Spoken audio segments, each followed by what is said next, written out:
Kami po ay nandito ngayon dahil marami pong kami natanggap na reports na hinihikayat na ang ating mga kababayan na mag-preemptive evacuation at marami po ang ayaw sumunod. Kaya magkakaroon ng forced evacuation sa iba't ibang mga lugar na kakayanin pa. Kaya po, ang pakiusap po natin sa ating mga kababayan ay mag-preemptively evacuate na po tayo upang sa ganon, hindi huli hihingi ng rescue.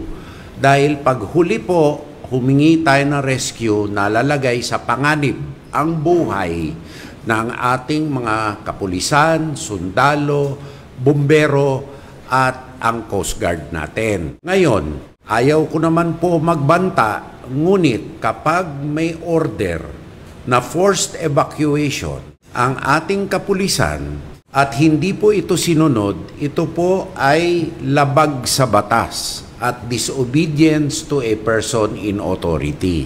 Ayaw po natin umabot sa ganon dahil buhay po ang ating pinagtatanggol dito. Kaya po, inihikayat natin, bagamat marami tayong reports na natatanggap na ayaw lumikas ang mga tao na inihikayat na lumikas, sumunod na po tayo dahil ito'y makakasave ng buhay ninyo at inyong mga pamilya at hindi natin ilalagay sa alanganin ang buhay ng ating mga mananagip ng buhay.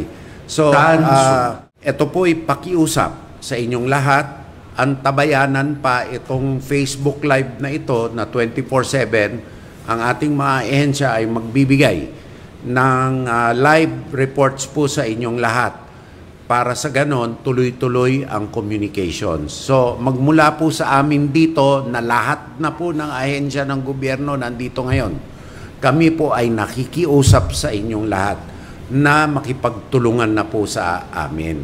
Para sa ganon, maayos ang pagbigay ng tulong sa inyo po at hindi po tayo magbuwis ng buhay na walang dahilan. So, sangayon naman ako dito sa sinabi ni Secretary Bochidoro, no, na dapat talagang lumikas na yung ating mga kababayan, lalo na sa mga lugar po na talagang dadaanan ng napakalakas na bagyong Uwan, no. Ito po ay para sa ating kaligtasan, no. In this time, mga kababayan, iset aside muna natin kung hindi natin gusto tong taong to or hindi natin kapartido, kaalyansa. Ang mahalaga kasi ngayon, mga kababayan, yung buhay natin eh.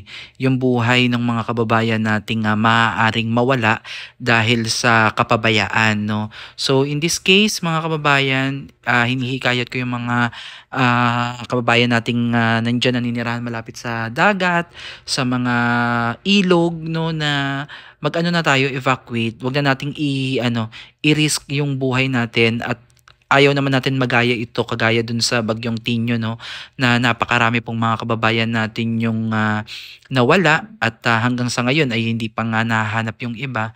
So yung gamit kasi, mga kababayan, kung ang worry po ninyo dyan, kung mawawala yung bahay ninyo or yung mga gamit ninyo, hindi na po kasi natin na masasabi kung ano yung mangyayari talaga sa ating mga ari-arian. Ang mahalaga, yung buhay po ay mapanatili po nating ligtas. Kasi ayan po, yung material na bagay ay mapapalitan, no?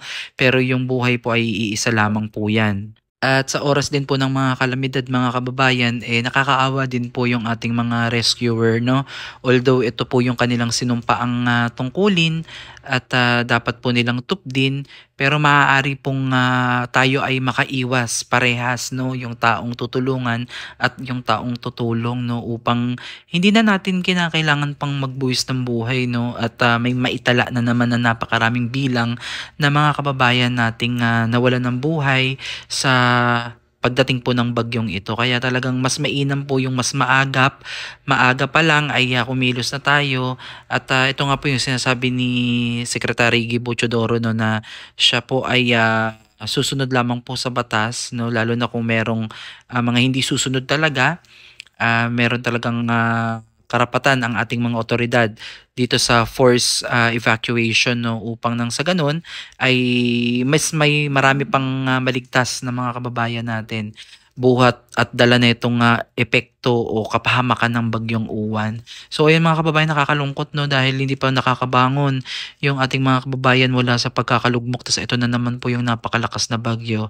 And actually, as of the moment na tayo ay nagbo-voice over, napakalakas na din po ng hangin dito sa Cavite, no? At ramdam na din po yung pabugso-bugsong pag-ulan at yung hangin na napakalakas din po, no? Yung ibang mga yero talaga dito sa aming mga kapitbahay ay talagang nagtutunugan na. Yung mga basura, mga kung ano-anong mga nasa labas, no? Yung mga puno na talagang halos dumadapa na din yung mga punong kahoy, no? Kaya talaga nakakatakot. At iba yung pag-iingat po talaga. Itong pagpapaalala po ng ating mga kinauukulan, mga otoridad ay mahalaga po sa atin, no, para mabigyan po tayo ng reliable na balita tungkol sa ating mga nasasakupang lugar. Kaya sa mga kababayan natin na naninirahan, again, sa mga malapit sa ilog, dagat, o bundok na prone sa landslide, iba yung pag-iingat po talaga mga kababayan, no, dahil hindi natin alam kung ano po talaga yung kahihinatnan ng ating bansa matapos po tayong dadaanan nitong bagyong uwan, no, dahil napakalakas po talaga nito at nararanasan na nga po yan sa Virac, Catanduanes, no, na may mga nakita na tayo dun kung gaano kalakas yung hagupit ng bagyong uwan. At maging dito sa aming lugar, signal number 2 ata dito sa Cavite, I don't know kung itinaas pa yan, pero ramdam na talaga yung bagsik nitong bagyong ito. At yun lang, itong preparedness mga kababayan ang kinakailangan natin at malaking bagay itong mga nababalitaan natin sa Pag-asa. So i-follow nyo yan, lahat po ng balita na pwede nating pagkuhanan ng reliable na impormasyon ay panoodin po natin. At wag po natin kalimutan, no, mag-charge ng cellphone natin, power bank, i-secure po natin yung ating mga go bags, no, yung mga laman niyan ay flashlight, batteries, malinis sa tubig, mga kakainin, no, yung mga pangangailangan natin, ah, itabi na po kagad natin yung mga importanteng mga papeles ay i-secured natin, ilagay siguro natin sa isang container, balutin natin ng plastic para hindi tayo mahirap kasi mahirap din po na masiraan o mabasaan ng mga dokumento, no, yung lalo na yung mga importanteng mga bagay. So i-secured na po kagad natin 'yan. I-unplug na po natin yung ating mga saksakan, ibaba yung breaker bago pa umangat yung tubig. Kung talagang na-stranded na po kayo, ayan, gayon po yung gawin ninyo mga kababayan at humanap po ng pinakamataas na lugar na posible ninyong pwedeng pagpuntahan, no? Kaya mag-ingat po talaga mga kababayan sa panahon ngayon ng mga sakuna. Hindi talaga natin alam at masasabi yung sitwasyon, no? At manalangin po tayo na ito po ay hindi magtagal at daanan lang po ang Pilipinas at wala ng kuning buhay pa or siraing na ari-arian o kung ano pa man. Again mga kababayan, ito lang muna yung latest update natin dito po sa naging update po sa atin ng Secretary po ng Defense, no, na si Gibo Teodoro, no. At abangan pa po natin yung mga susunod na update. 24/7 naman po ito as much as possible. Mag-load na kayo, i-charge yung cellphone para always updated kayo sa mga news, no? Lalo na kung ano yung update dito sa bagyong uwan upang makaiwas po tayo sa mga hindi natin nais mangyari. Muli maraming salamat at God bless po sa inyong lahat.